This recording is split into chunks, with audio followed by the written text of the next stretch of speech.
কেমন আছেন? আশা করি ভালো আছেন। দেশ কিংবা প্রবাসের সকল ব্যাংক গ্রাহকদের জন্য একটি মহামূল্যবান গুরুত্বপূর্ণ একটি নিউজ নিয়ে আজকে আপনাদের মাঝে হাজির হয়েছি। সরকারের সঙ্গে সমন্বয়হীনতার কারণে মূল্যস্ফীতির লক্ষ্য অধরা বলে মন্তব্য করেছেন গভর্নর। আর খেলাপি আরও কমিয়ে আনতে বড় ধরনের ঋণের জামানত কেন্দ্রীয় ব্যাংক আলাদাভাবে যাচাই করবে বলেন আহসানিস মনসুর।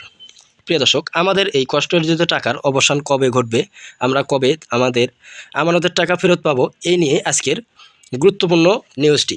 প্রিয় দর্শক, আপনারা যদি আমাদের চ্যানেলটিতে একদম নতুন হয়ে থাকেন তাহলে অবশ্যই চ্যানেলটিতে সাবস্ক্রাইব করে বেল বাটন অন করে রাখবেন, যাতে সবার আগে সবসময় আপনাদের মাঝে খবর পৌঁছে যায়।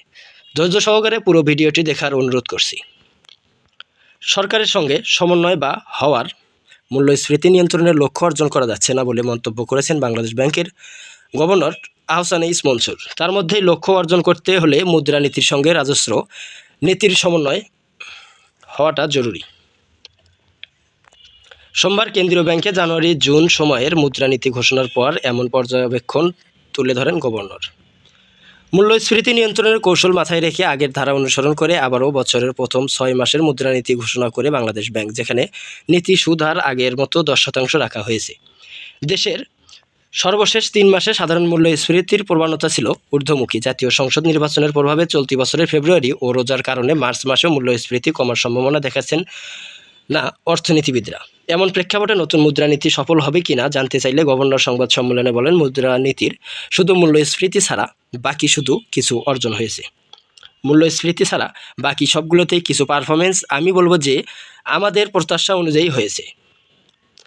আমলাতান্ত্রিকের কারণে অনেক কিছুই ধীরে হয় মন্তব্য করে গভর্নর বলেন, এখানে মার্কেট পলিসির সঙ্গে রাজস্ব নীতির একটা সমন্বয় হতে হয়। সরকার সঙ্গে সমন্বয় না হওয়ার মূল্যস্ফীতি নিয়ন্ত্রণের জন্য লক্ষ্য অর্জন হচ্ছে না। যেভাবে মূল্যস্ফীতি নিয়ন্ত্রণে নীতি সুদহার বাড়িয়ে 15% করলে অর্থনীতির জন্য আরও সমস্যা তৈরি হবে বলে মন্তব্য করেন তিনি। আমরা পারি নীতি সুদহার আরও বাড়িয়ে 15% করার, তখন মূল্যস্ফীতি ঠিকই কমে যাবে।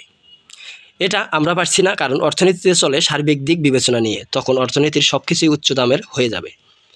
এজন্য যতটা পারা যায় ধীরে ধীরে এগিয়ে যাচ্ছি। আমাদের রিজার্ভ বেড়েছে, অর্থনীতির পূর্বাভাস ইঙ্গিত দেয় মূল্যস্ফীতি আরও কমবে। চাল, পেঁয়াজ, মরিচ সহ নিত্য প্রয়োজনের বার্ষিক চাহিদা অনুযায়ী আমদানির সুযোগ খোলা রাখার পরামর্শ দিয়েছেন গভর্নর। আমদানি কোনো নির্দিষ্ট কিছু প্রতিষ্ঠান ব্যবসা করবে, শুধু করুক, চাহিদা অনুযায়ী আমদানি হবে। এখন পেঁয়াজ লাগে লাখ লাখ টন, আর আমদানির অনুমতি দেওয়া হলো 1,500 টন। এটা পুকুরে এক ফোঁটা পানি দেওয়ার মতন। এভাবে তো দাম কমানো যায় না।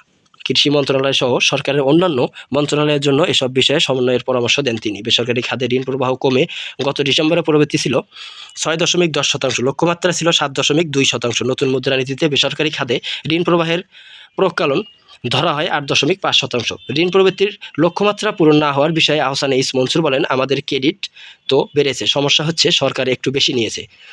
বেসরকারি খাতে আমরা কর্পোরেটদের বড় ঋণ দেইনি, এটাও একটা কারণ। তারা নিলে তো প্রবৃদ্ধি আরও বেশি হতো। এখন ভালো ঋণ দেওয়া হচ্ছে, এতে ব্যাংকগুলোর অ্যাসেট কোয়ালিটি, ঋণমান ভালো হবে। বড় ঋণের জামানত যাচাই করবে বাংলাদেশ ব্যাংক। সর্বশেষ খেলাপি ঋণের হার 36% উঠেছে, এটি ব্যাংক খাতের জন্য বেশি মন্তব্যের করে গভর্নর বলেন, গত ডিসেম্বরে সেখানে থেকে কমেছে। পুরো চিত্র পেলে আমরা জানতে পারবো কতটা কমলো। খেলাপি ঋণ ভবিষ্যতে আরও কমিয়ে আনা বড় ঋণের আমানত কেন্দ্রীয় ব্যাংক আলাদাভাবে যাচাই করবে জানিয়েছেন গভর্নর। কোটি টাকার বেশি ঋণ হলে পুরোটা জামানত রাখবে বলে তিনি মন্তব্য করেন। ব্যবসায়ীরা জামানত হিসেবে যা দেখবে তার জন্য যাচাই করবে বাংলাদেশ ব্যাংক। জমি তার নামে কিনা সেটা ভূমি অফিসের মাধ্যমে যাচাই করা হবে। অ্যাসেট ভ্যালু, সম্পদের দাম কত হলো তাও যাচাই করবে। এতে ভালো ঋণ যাবে, এজন্য কিছু প্রযুক্তিগত উন্নয়ন লাগবে, আমরা তা করছি।